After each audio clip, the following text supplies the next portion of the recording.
Hello everyone, my name is Ben and welcome back to PASSTHEauxCORD, a channel where we left this off at track number 6, Invincible. And we're going to now be checking out track number 7, Assassin. I have high hopes for this one because, you know, it's got kind of a badass title, and I heard some badass riffs happening right away when I had let this one play in from the last track. So, Assassin, let's go.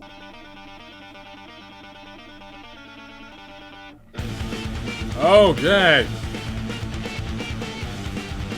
That just blew up. Wow. This one's heavy. Damn. Sounding like some of that 2006 metalcore shit, man. Okay, now we're cutting it back a little bit, but still that intro.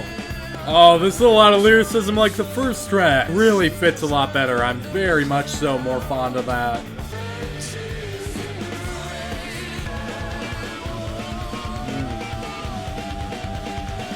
That riff, that main riff of the song just is so nice to listen to. Ooh. Very clever.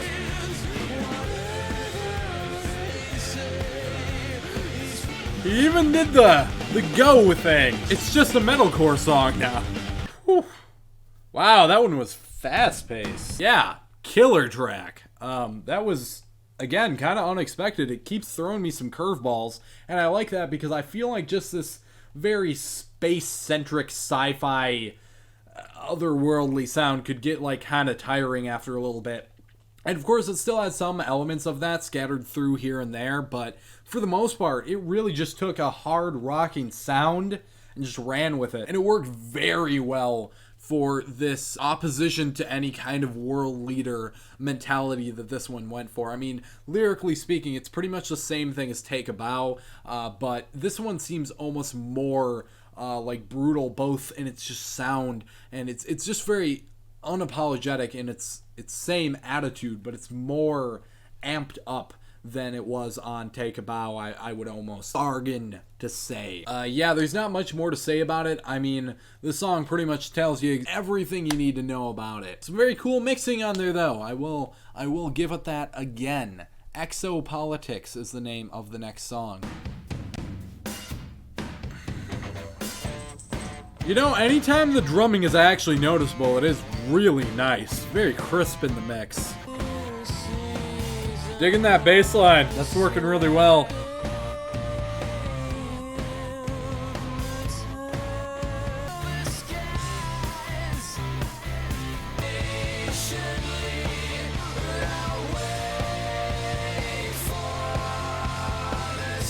That's a nice riff there. Got a little bit of a solo here going on, I think.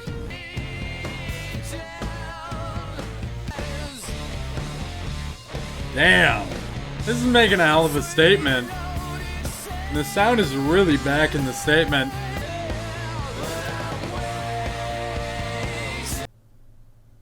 Decent. Okay, another really perfectly executed track. I think when you're taking these political, very huge statements about the government and the world leaders, that it ends up making this very dramatic sound way better, you know? Having very worldly issues that are just very down to earth doesn't really work with it. And I think that this is the best way you could do this. In fact, this is probably one of the best tracks on here for that reason. I was just kind of getting lost in this sound that they've presented on everything on here. I was really enjoying the way that track sounded a lot. It had that very gritty bass line to contradict all of the big electronic soundscapes going on, and it was a very direct juxtaposition between the two that sounded really nice. But this song is about the government keeping secrets from the people. We've got Zetas, which is just a fun way of saying aliens. We got Ailmaus coming from the sky, but really it's just our government in the disguise. It's our leaders in disguise, as he put it, I guess.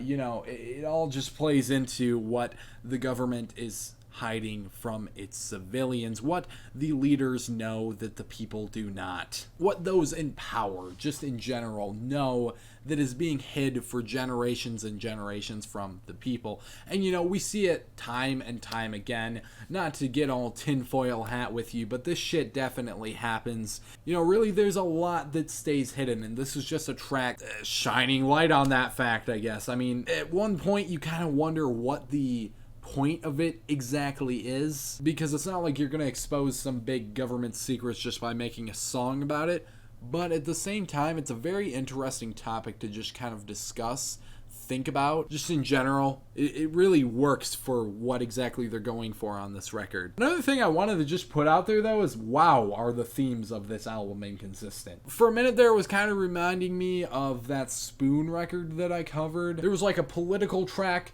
that was the first one. It was just like the obligatory thing to do in the late 2000s. And I was thinking we were just gonna get something like that, but now we've went from that to like very down-to-earth stuff back to like huge corrupt politicians and government secrets and world leaders being dominated and shit like that. And I mean, don't get me wrong, I'm very glad we went back to that because it works a lot better for me, but it is something else how inconsistent the thematic focus on this record has been. The sonic focus, the sound of this album has been very distinct though. I will definitely give it that. City of Delusion is the name of the next track. That melody has a tone to it. Drowning in the reverb right now. Doing it like that makes it hit really nice. Ooh.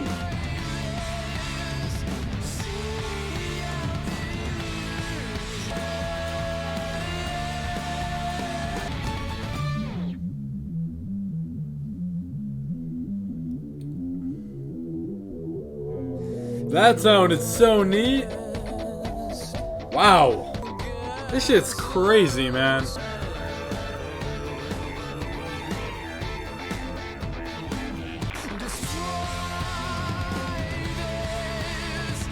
The payoff of the chorus really works on this track.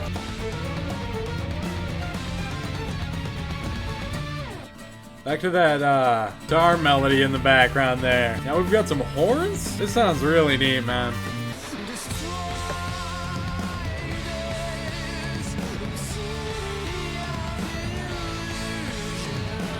It just doesn't let up. Damn.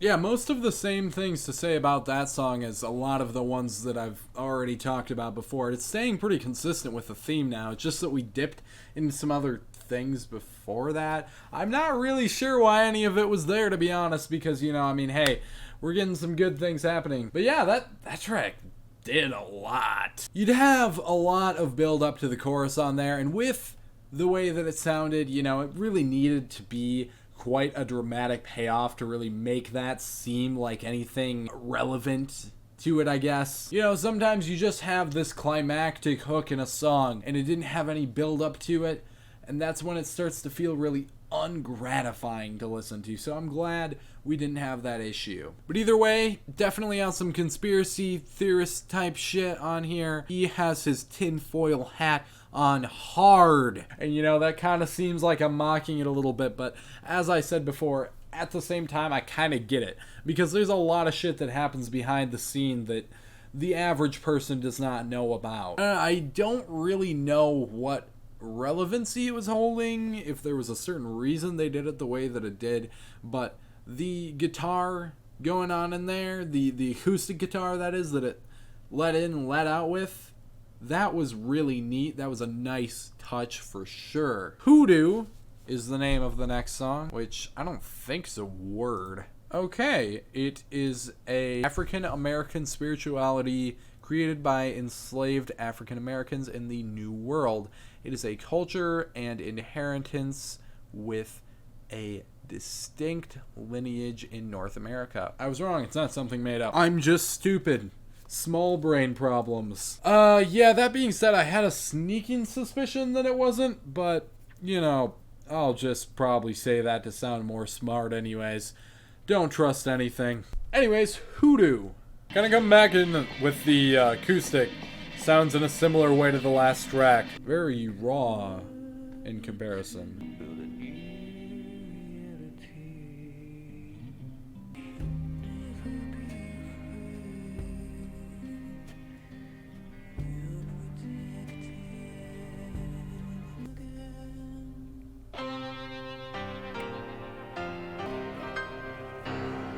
Wasn't expecting any piano to be coming in.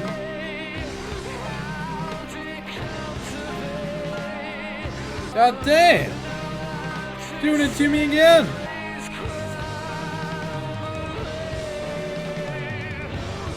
Sounds just absolutely huge. It's just gonna strip way back down again? Weird. Okay, so strangely, we're kind of back to a more relationship-centric track on here from what I can tell. What I didn't know when I actually just picked up from the bio here is that a hoodoo is not only that, but in geology, it's a structure like pictured one where the stone is much bigger on top and it leads up from a smaller bottom portion and it looks unstable, like it's going to fall over at any moment. And that's far more likely what the title is referring to. It's just that Google did not bless me in such a way in which I found that out. But that track had some very unexpected, just curveball moves, once again, that, just came out of left field. It keeps itself interesting very well. It's doing a hugely good job at that. I mean, obviously, you've kind of got more that related from the last track with these Spanish guitars going on, that flair to it. That was very much so similar to the last track in that way, but it also just built up for a long time into this huge moment of finality where it just stripped way back down. Really cool sounding track. I liked it a lot for that. We're still really all over the place with these lyrics though, man. It's so inconsistent. Knights of Cydonia is the name of the next track, and this is the longest one on here.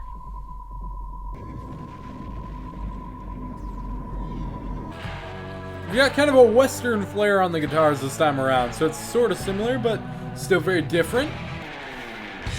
Strangely, almost sounds kind of surf rock now. Okay. This is blending so many different things right now. Holy shit.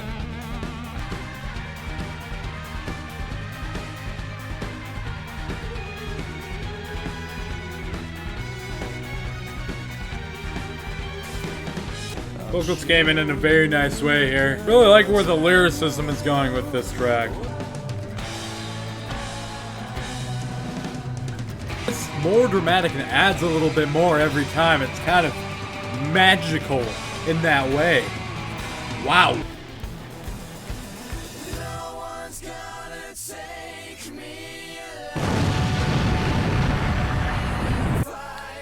Wow.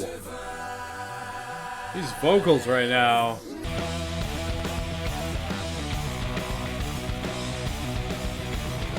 The riffs, man. Good stuff.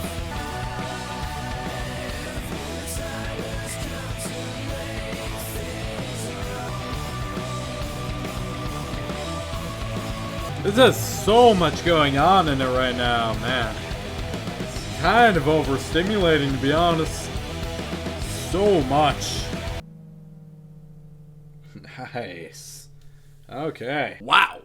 That was one hell of a track. I gotta say, yeah, that was very much so worth its 6 minutes and change. It did not overstay its welcome whatsoever. It really felt much more like 3 minutes. In fact, there's 3-minute songs that have bored me far more than that track just did. By all means, that is absolutely something else. Wow. Yeah, that shit was crazy. There was so much going on in there. That was a dense environment. Apparently they're quoted of saying that it was 40 years of rock history in 6 minutes. And yeah, sonically speaking, they did cover most of the bases there. There is a lot of different genre influences that went into the creation of that track. I mean, I was starting to call them out right in the first section there. It's like, hey, this sounds like this sounds like that, and then I just kind of gave up because everything was layering. But yeah, even in sentiment, It just seems very rock and roll, if that makes any sense in any way. It kind of just has the same, like, rise up against the power mentality that a lot of the tracks on here did. And like before, it's nothing super deep, but, still worked really well. It was very dramatic to match the very dramatic instrumental that was going on in here. And yeah, I think it's a good track. Good track for sure. That is technically the closer, I guess. I wasn't aware that the last song on here is a bonus track, but it's a bonus track released on the Japanese edition of the album. But just since I don't usually listen to the bonus tracks right on the reaction video, but since we did 6 in part 1, and I promised these 6 already, we're just going to go ahead and listen to Glorious. I mean, I can do for a little more, even though that was a very good closer, and it almost seems wrong to taint it in that way, because that's so intentional of a closer. But either way, I am now separating myself from that part of the album, and we won't talk about this song when talking about the album in its totality. We'll give it a listen, though, and I'll share some thoughts on it. It's 4 minutes of my time, the least I can do. This is apparently 33 overdubbed guitars playing some random notes. Interesting. Sounds strangely symphonic for that. Came in very nicely there. Good payoff already. Seems suddenly peaceful.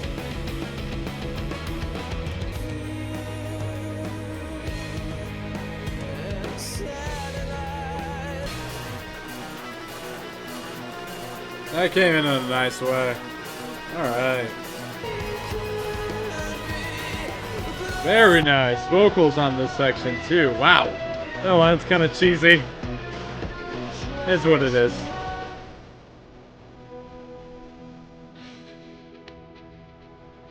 Cool. Very cool sounding track. Oh, and we're coming back to the overdubbed guitars by the looks of it. Interesting. It's a very innovative idea, I gotta say. Camera died, so apologies if things are a bit different. I'm not sure what the angle was exactly at. I think it was over more, but either way, thoughts on that song. I think the guitar intro, outro thing where it was 33 overdubbed guitars apparently playing at the same time was an interesting idea. I think a vast majority of the song other than that sounded very similar to a lot of the album before it, so it fits pretty well as a bonus track, but I could easily see why this didn't make it onto the main version of the album, because it is definitely one of the less standout ones. I always like it when a bonus track kind of takes a totally different perspective and just is something that is kind of its own piece. I mean, a really great example of that is the bonus tracks on Bring Me the Horizon, Sempiternal. Okay, they're just totally different than everything else on the album. But nonetheless, still a decent track. I have no problems with it, but to talk about the album as a whole, I feel like that's a little bit more important. I think that this was a pretty good listen, but an inconsistent one. I've brought up most of my issues already, and, I'm gonna start sounding like I'm repeating myself again if I go too much further into detail on everything I did and didn't like about the album, because I feel like you already know most of my thoughts on it. It had a really great intro, conclusion, everything. I just wish a lot of the themes and ideas carried over from song to song a lot better, because it doesn't feel like a cohesive piece. You've got so many varying topics going on, and even the fact that it was one of the more emotional, personal based songs that took the title of the album, while there were so many more political based tracks on here, just in and of itself seems like it is a pretty great representation of just how inconsistent the themes and lyrics on here in general are. And honestly, when I come back to this album, because I definitely will, I really like the listen itself, I am just pretty much going to be ignoring the thematic focus, because that is definitely the weakest element, all things considered. I think that you can take any number of these songs. There's not a bad song on it. Like, I didn't like Invincible, but it had such a good instrumental that I can't even call that a bad song. I think you can take any of these songs, really, just individually listen to it, and it's its own experience in and of itself, but as an album, as like a conceptual piece, it didn't do that great of a job. The sound, the style of this album, really nice. That is a good element of it for sure. They did so many blends of genres, and you know, I saw this tag on here, and that's not a tag that I've really heard be used on music very many times. I've heard it be brought up before, but the term space rock really fits this album. I saw that used on a couple of the tags of the tracks, and I wanted to bring that up because that really works, and that's not something that I said before, but at the same time you have so many other elements of so many different things, and every track feels like it's just this huge epic of a thing that's just going on. It really feels important. It demands your attention too. It's a really good listen for all of those reasons, and even if I think that it's an inconsistent listen, it still, like I said, doesn't really have a bad song on it. I mean, there's one that stands out as worse than the others, but if you're going for the instrumental qualities, the sound qualities of this, there's not a bad song on here. So really, all things considered, I think lyrically, thematically, and just in substance and focus, it lacks a little bit. It definitely does. But the sound of this album is where it blows me away. Okay? So you've definitely got the most important part about music in general just down. This is musically extremely pleasing. All things considered, I guess I'm feeling like a 7+ out of 10 on here. I think that's something that could grow on me over time. I'm not going to be re-listening to it other than editing this video right away for obvious reasons, and I can't really get around the whole editing the video. It's just that I'm not going to re-listen to things other than that during this. I kind of still have to edit it. But I will be returning to this record, and I think it could grow on me, but for now, definitely 7+ out of 10 seems more than fair. So let me know what you thought of this album down in the comment section below. I would love to hear your thoughts and opinions. Drop a like on the video if you did like what you saw today, and subscribe to the channel for more music-related content coming your way. Hit the bell for notifications on that same thing as well. But that is just about going to wrap it up for this one, and I will see you in the next video.